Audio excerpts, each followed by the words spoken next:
back to our channel. So today we'll be reading Disney Pixar's Monsters, Inc. Adapted by Andrea, Posner-Sanchez, illustrated by the Disney Storybook artists. Monsters of all shapes and sizes lived in Monstropolis. The monsters kept their town running by sneaking into human world and collecting screams from human children.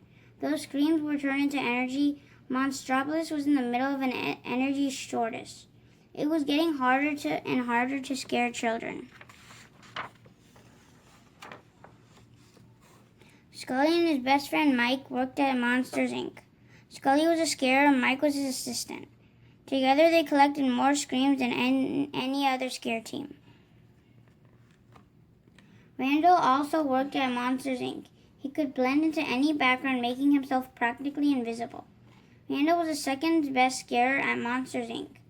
He's always trying sneaky things to gather more screams than Scully.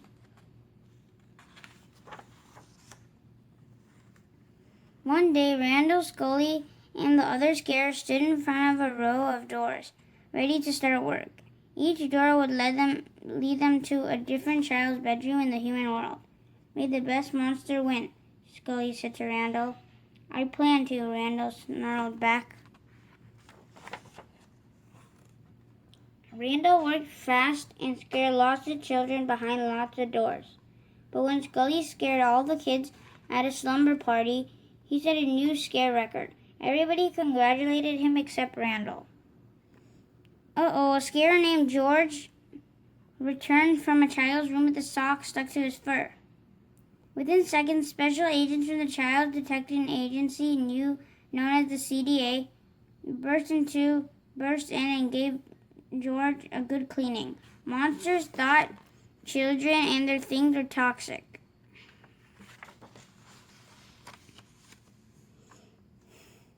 After the workday ended, Scully noticed that a children's door was still out on the scare floor. He peeked inside but didn't see anyone. As Scully closed the door and started to walk away, he heard a voice. Kitty! A little girl was holding onto his tail. She wasn't scared of him, but he was terrified of her. Scully panicked. He tried to get the girl back into her room, but she wanted to play. Scully finally managed to hide her in a duffel bag just as Randall walked by. Phew, no one could know about the little girl. Human kids were not allowed in Monstropolis.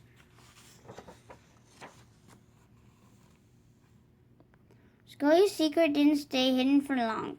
When he stopped in a restaurant to tell Mike what had happened, the little girl got out of the bag. All the monsters in the restaurant screamed. Luckily, Mike and Scully whisked the girl away before the CDA agents arrived. With no other plan to go, Mike and Scully took the little girl back to their apartment. Mike put on all the protective gear he could find, but Scully was starting to think that maybe the girl wasn't dangerous after all. And a very strange thing happened whenever she laughed. All the lights glowed brighter than ever. The next day, Mike and Scully dressed the little girl up like a little monster and went to work. Everybody at Monsters, Inc., including the boss, Mr. Waternose, believed that the little girl was a monster child. Mike and Scully heard Randall and his assistant talking about the human girl. They had realized that Randall was the one who had brought her to Monstropolis. Mike and Scully rushed to the scare floor. Mike tried to send the girl through the first door he saw, but Scully stopped him. This isn't Boo's door, Scully said. Mike was shocked. Scully had named the kid. Boo wandered away while the two friends argued. As they searched for Boo, Mike and Scully discovered that Randall had a plan to solve the energy shortage. He was going to use a machine to suck all the screams out of Boo. Scully ran to Mr. Waternose what Randall was up to, but Mr. Waternose took Boo and pushed Mike and Scully through a one-way door to the human world. Waternose was on Randall's wicked scheme.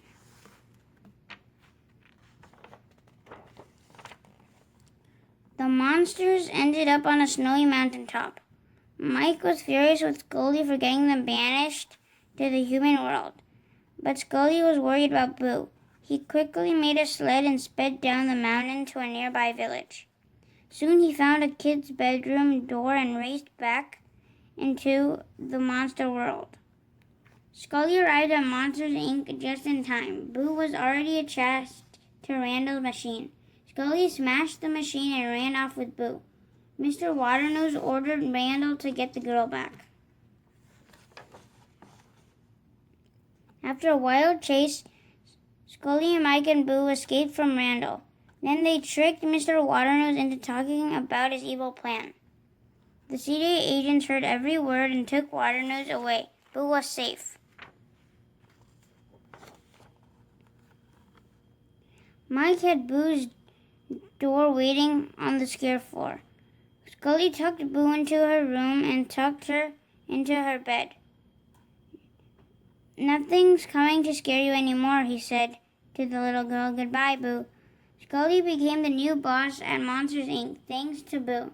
He had discovered that children's laughs created even more energy than their screams. Instead of scaring kids, the monsters showed up in their bedrooms and told them jokes. Mike quickly became one of the company's top laugh collectors. The monsters were happy because their city had all the energy it needed. The children were happy because they weren't being scared at night anymore. And Scully was happy because he could visit Boo whenever he liked. The end. Thank you for watching. Hope you guys enjoyed Disney Pixar's Monsters, Inc. And stay tuned for another book read coming soon. Take care. God bless. Bye. Bye.